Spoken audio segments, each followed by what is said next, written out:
fantastic weekend, and today I wanted to visit a subject that we touched on a little bit the other week, and that is sleep. With tonight being Halloween, I don't know how many people are going to get a good night's sleep, but I thought if we could go a little bit more in depth about the mechanics of sleep, then people would have a lot of their questions answered. Well, normally the brain works by noticing the changes in the light, and with the clocks changing tonight, we have really noticed the fact that it appears to have got dark jolly quickly. But sleep is more about the way in which you sleep. People have a problem getting to sleep. They have a problem waking at various times and not being able to get back to sleep, or they've got a problem that they just don't sleep at all. And there are always reasons for this, and it's about trying to discover what those reasons are. So as the darkness comes down, generally slowly, our brain notices that it doesn't have the same stimulus as the light goes away.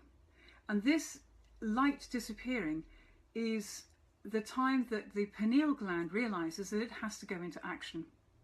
And what the pineal gland does is it releases melatonin. And melatonin is wonderful because it brings you down, it's what calms you down in readiness for sleep. Another aspect to melatonin, which most people aren't aware of, is it is incredible for detoxing the brain, and we really need melatonin.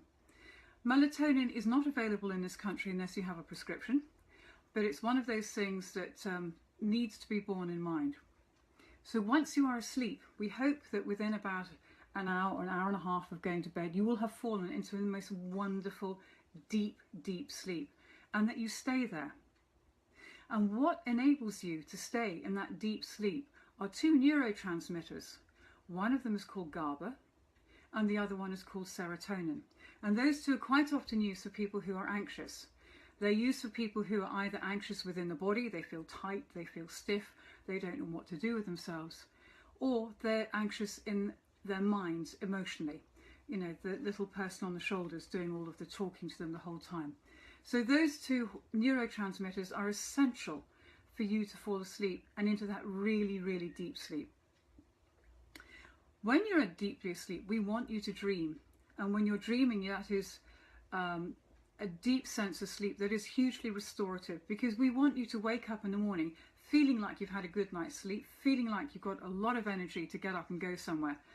And it would be nice if you could recall your dreams. Indeed, some people have a book beside the bed and recall them and write them down and journal them and then look at what it all means. And if you can't recall your dreams, it can quite often be a sign that you are lacking in vitamin B6. So that's just something to bear in mind. Another reason why people won't sleep is because they're stressed. Totally, totally adrenally stressed.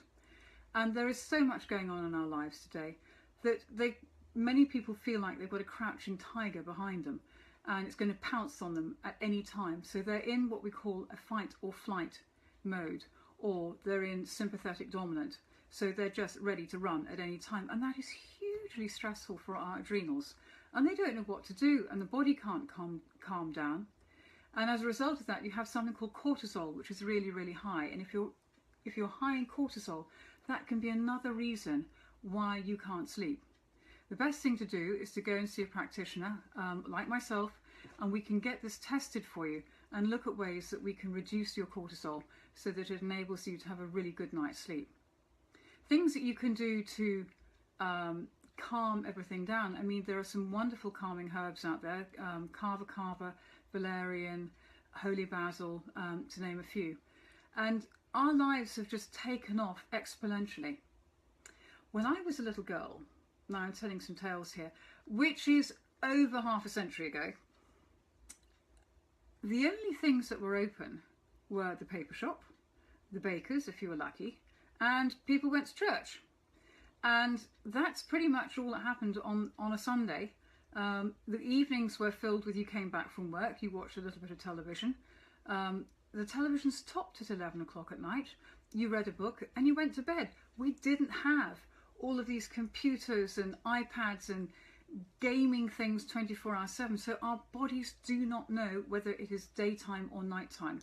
And as a result of that, the signals get very confused.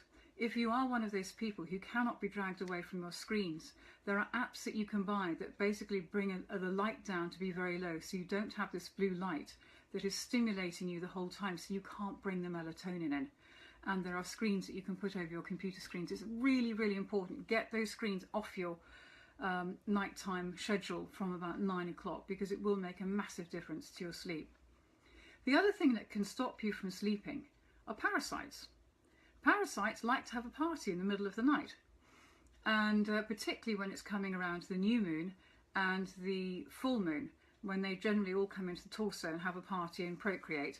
And that's a time when you tend to get up in the middle of the night saying, I've got the munchies, I can't sleep, I don't know what to do with myself. So parasites can be another reason why you don't sleep. And there are all sorts of symptoms of those, and we'll go into those for another time. But create some nice rituals before you go to bed. Run a bath. You know, the chaps, you do this as well. It's not just the ladies that like to have long soaks. You boys, get in that bath, have a long, lovely soak, put some Epsom salts in it. It's wonderfully relaxing for the muscles, and calms all the toxicity down in the body. Get some lavender in there. Get some chamomile. The other thing that's wonderful is frankincense oil. If you put frankincense oil on the bottom of the feet before you go to bed, it's very, very calming. It's a little bit detoxing. And it can be great for the body. So there are a few ideas that may answer a few of your questions as to why people still don't sleep.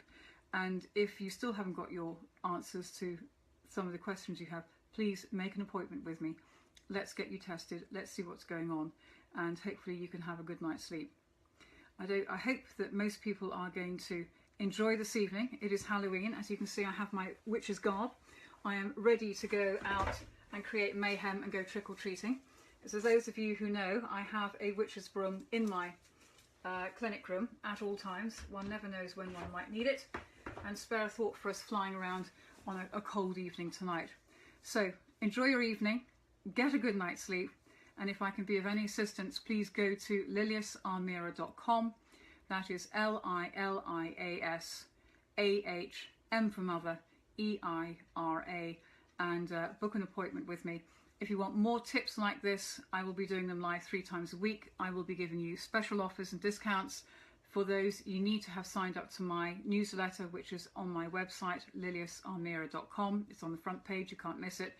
And then you can get all the news and all of these tips on a regular basis. Have a wonderful evening. Good night.